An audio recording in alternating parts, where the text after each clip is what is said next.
Hello students, मैं doctor Indu Kumari, department of psychology, NLS college, Jaitpur, Daudpur, from JP university Chhapra.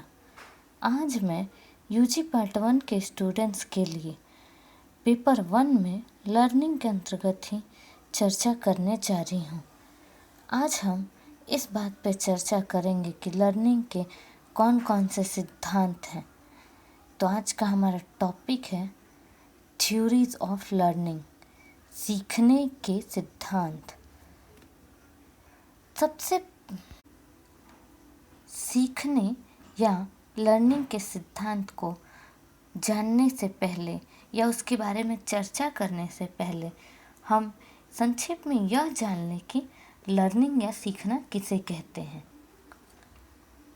यहाँ सीखना से तात्पर्य व्यवहार में वैसे अपेक्षाकृत अस्थायी परिवर्तन को कहा जाता है जो अभ्यास या अनुभूति के फलस्वरूप होता है तथा जिसका उद्देश्य व्यक्ति को समायोजन करने में मदद करना होता है। तो यहाँ हमने एक बात जानी कि हर तरह के व्यवहार में आए परिवर्तन को सीखना नहीं कह सकते, सिर्फ वैसे ही व्यवहार में आए परिवर्तनों को सीखना कह सकते हैं जो अभ्यास या अनुभूति के फलस्वरूप होता है और जो किसी भी व्यक्ति के समायोजन करने में मदद करता हो, वह व्यवहार, उसी को सीखना कहा जाता है। मनोवैज्ञानिकों ने सीखने के स्वरूप की व्याख्या करने के लिए बहुत सारे सिद्धांतों का भी प्रतिपादन किया है और इन सारे सिद्धांतों को मोटे तौर पर 2 भागों में बांटा गया है या बांटा जा सकता है। पहला, उद्दीपक अनुक्रिया सिद्धांत यानी कि स्टिमुलस रिस्पॉन्स थ्योरी, जिसे हम शॉर्ट में एसआर थ्योरी भी कहते हैं। और दूसरा है उद्दीपक सिद्धांत यानी कि स्टिमुलस थ्योरीज या शॉर्ट में जिसे हम कह सकते हैं एसएस थ्योरीज। तो यहाँ हम सबसे पहले उद्दीपक अनुक्रिया सिद्धांत की चर्चा करते हैं। हमारा पहला पॉइंट है उद्दीपक अनुक्रिया सिद्धांत। उद्दीपक अनुक्रिया सिद्धांत के अनुसार सीखने की प्रक्रिया में प्राणी उद्दीपक तथा अनुक्रिया के बीच एक संबंध स्थापित करता है और कुछ ऐसे सिद्धांतवादियों का मत है कि उद्दीपक तथा अनुक्रिया के बीच जो संबंध स्थापित होता है उसका आधार पुनर्बलन होता है। मतलब कि कुछ मनोवैज्ञानिकों का कहना है कि जो स्टिमुलस और रिस्पॉन्स का जो संबंध होता है प्राणी के बीच, उसका आधार, जो संबंध जो बनता है उसका आधार क्या होता है? पुनर्बलन। जब सही अनुक्रिया करने के बाद प्राणी को पुनर्बलन दिया जाता है तो इसका प्रभाव यह होता है कि भविष्य में प्राणी उस उद्दीपक के सामने आते ही वही अनुक्रिया करता है जो कि उसने उस वक्त की थी। और यही कारण है कि इन सिद्धांतों को उद्दीपक अनुक्रिया प्रभाव सिद्धांत कहते हैं, स्टिमुलस रिस्पॉन्स इफेक्ट थ्योरीज, या पुनर्बलन सिद्धांत भी कहा जाता है। इस श्रेणी में किन किन सिद्धांतों को रखा गया है यह जानना भी बहुत आवश्यक है। तो इस श्रेणी में थॉर्नडाइक, पैरेव्हल, हल, स्किनर आदि के सिद्धांतों को रखा गया है। इन सभी के सिद्धांतों को किसके अंतर्गत रखा गया? उद्दीपक अनुक्रिया सिद्धांत के अंतर्गत।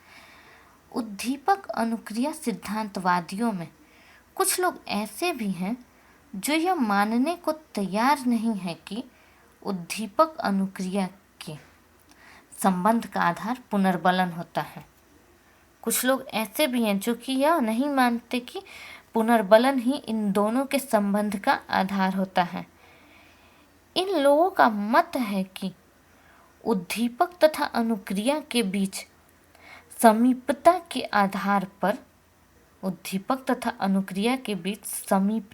आधार पर भी संबंध स्थापित होता है और इस विचारधारा के प्रमुख समर्थक गथरी हैं। इस विचारधारा के सबसे प्रमुख जो समर्थक हुए वो कौन थे? गथरी थे। ये तो अभी हमने चर्चा की उद्दीपक अनुक्रिया सिद्धांत की।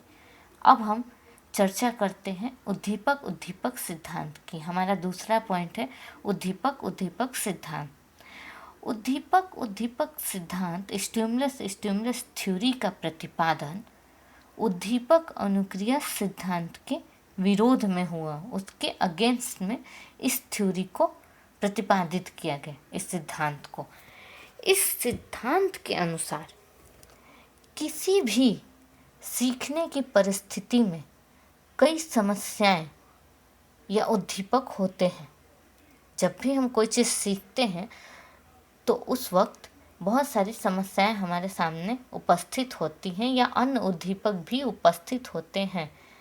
व्यक्ति को उन विभिन्न उद्दीपकों का अर्थ तथा उनके आपसी संबंध को समझना होता है और जैसे ही व्यक्ति उन विभिन्न उद्दीपकों का अर्थ तथा उनके संबंधों को समझ लेता है, पूरे उद्दीपक परिस्थिति का वह एक संज्ञानात्मक नक्शा अपने मन में विकसित कर लेता है।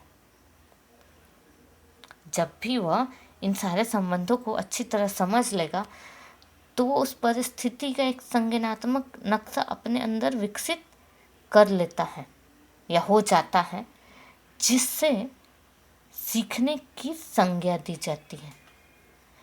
इसे विस्तृत अर्थ में संज्ञानात्मक सिद्धांत भी कहा जाता है।